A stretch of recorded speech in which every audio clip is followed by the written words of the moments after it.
โอเคกับสวัสดีเนาะพ่อแม่พี่น้องของฝ่ายโมสุขุนนะเดี๋ยวมื้อนี้จะเรียกกะอยู่ที่สนามบินเนาะอยู่ที่สนามบินเตรียมตัวจะบินสำหรับมื้อนี้เนาะบินตอน10 โมง 40เนาะโอเคเนาะเดี๋ยวเฮาจะรอท่าเดี๋ยวนี้ก็5 โมงป่ายเนาะพี่น้องเนาะรอท่าแต่จะเช็คกดเอาปีเนาะกดเอาปีแล้วเฮาจะไปเช็คอินเอาเงินล้านเอาเงินล้านมาโอ้โหเนาะเดี๋ยว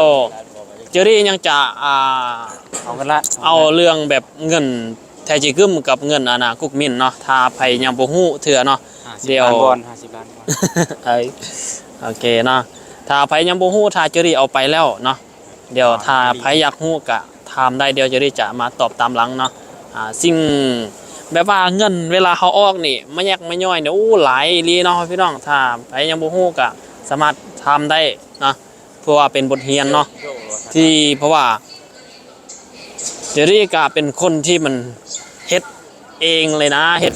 มันต้องเฮ็ดทุกอย่างเราต้องได้เฮ็ดเองแบบอยากเห็นฮู้เนาะแต่แท้จริงแล้วเขาบอกให้กลับเนาะแล้วเงินเขาเจ้าจะให้ตามหลังเนาะบ่ไว้ใจปานใดเนาะตัวนี้จับเงินเป็นใบนี่นะเดี๋ยวนี้นะโอเคเดี๋ยวหลังจากเขาเปิดปีเนาะเดี๋ยวเราจะไปเอาปีเดี๋ยวเราจะไปดำเนินเลยต่อเลยจักสิทันหรือบ่นี่เนาะโอ้โหมันจ่อโพดเดี๋ยวโอเคเดี๋ยวเราจะไปเกี่ยมเครื่องเกี่ยมคล้องแล้วเราจะไปเอาปีเนาะเพราะว่าปีเขาจะยังไม่ได้เปิดขายยังไม่ได้เปิดให้กดเนาะตามโมงตามเวลาเนาะเขาจะเฮ็ดมันจะง่ายเนาะอยู่เกาหลีบ่ได้ยากคืออยู่บ้านเฮามันบ่ได้เป็นแบบว่าต้องเฮ็ดจังซี่จังซั่นโอ้ง่ายอีหลีเนาะถ้าใครที่ยังบ่ฮู้เนาะก็สามารถทำได้เดี๋ยวเฮาค่อยให้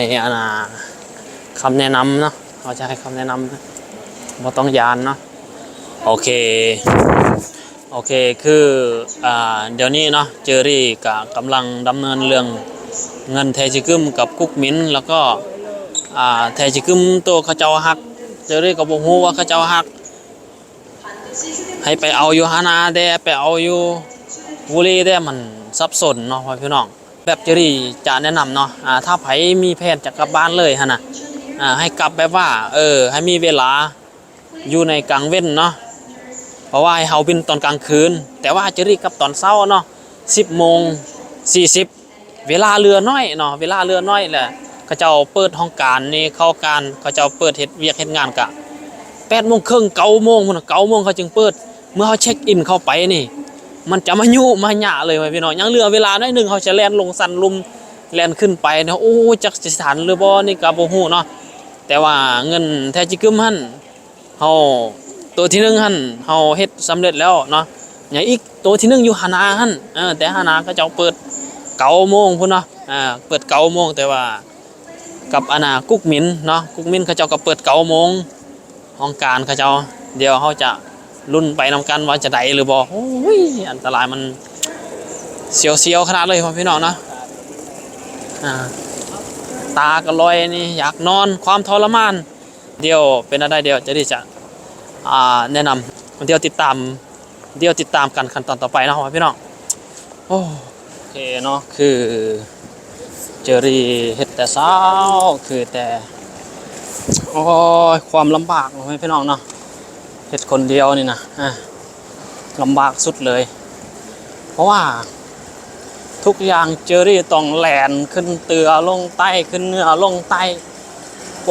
จำได้หมดเงินทุกบาททุกสตางค์ทุกกีบเนาะทุกนั่นเลยเนาะคือว่าก่อนจะได้เนี่ยบ่แม่นของง่ายเนาะพี่น้องเนาะ คือเป็นบทเรียนให้ทุกคนเนาะเป็นบทเรียนให้ทุกคนที่อยู่เฮ็ดเวียกแล้วหมดสัญญาหรือว่าเขาอยากกลับเนาะเขาอยากกลับแบบกลับทาวรเลยแบบบ่มาเกาหลีอีกนะคือเป็นบทเรียนให้ไอ้น้องเฮาเนาะคือแบบเจอรี่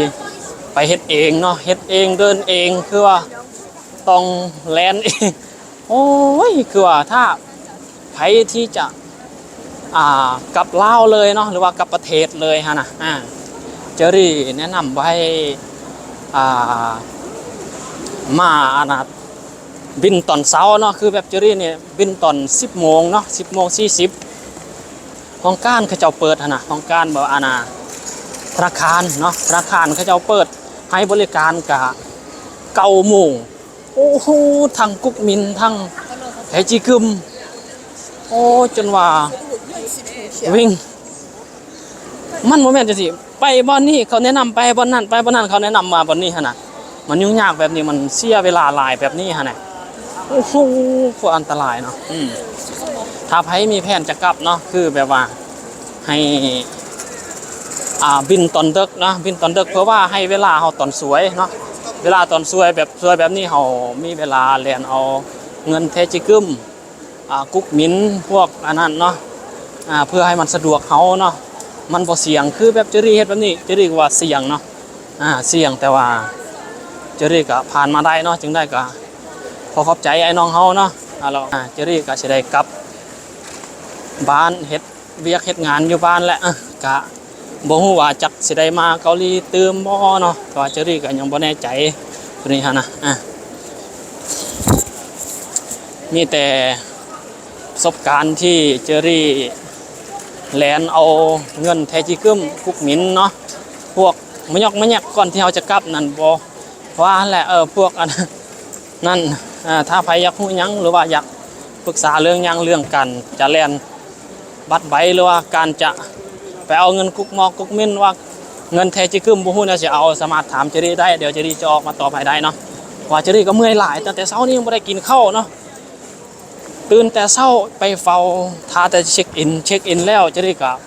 ฟาวแลนด์พุ่นละฟาวแลนด์เฮ็ดนี่เฮ็ดนั่นโอ้จำเดี๋ยวนี้เนี่ยจำ10 โมงหยังเนาะจำ10 โมงหยังย่นจะขึ้น10:40เฮาเฮ็ด10 โมงหยังเนี่ยโอ้ถือว่าเสียวเนาะจะได้กับบ่ได้หยังคือคนอื่นแบบธรรมดาจะได้แลนด์เนาะว่าแลนด์เลยบ่เกี่ยวเลยโอ้โหอันตรายเนาะจึงได้ก็ขอบใจไอ้น้องเฮาเนาะที่ติดตามเจอรี่มาเนาะสำหรับเงินไทจิกึมเงินกุกมินก็บ่ได้หลายเนาะพี่น้องบ่ได้หลายเพราะว่าเจอรี่มาอยู่ได้แต่2 ปีเนาะบ่ได้หลายเนาะใครที่อยู่หลาย3-4 ปี5 ปี6 ปีโอ้โหกลับเอาเงินตัวนั้นไปตั้งโตได้เลยเนาะกลับไปซื้ออีหยังก็ได้เนาะตัวนั้นน่ะคือเจอรี่บ่ได้หลายได้น้อยนึงเนาะบ่ได้หลายคือกะโอ้โหเมื่อยอีหลีเนาะเมื่อยอีหลีจังไดก็ขอบใจเนาะสำหรับไอ้น้องเฮาที่ติดตามเบิ่งตั้งแต่ต้นจนจบเนาะจะได้ขอบใจเดียวจะได้จะไปขึ้นสนามบินก่อนโอเคจะพบกันในคลิปต่อไปครับพี่น้องไป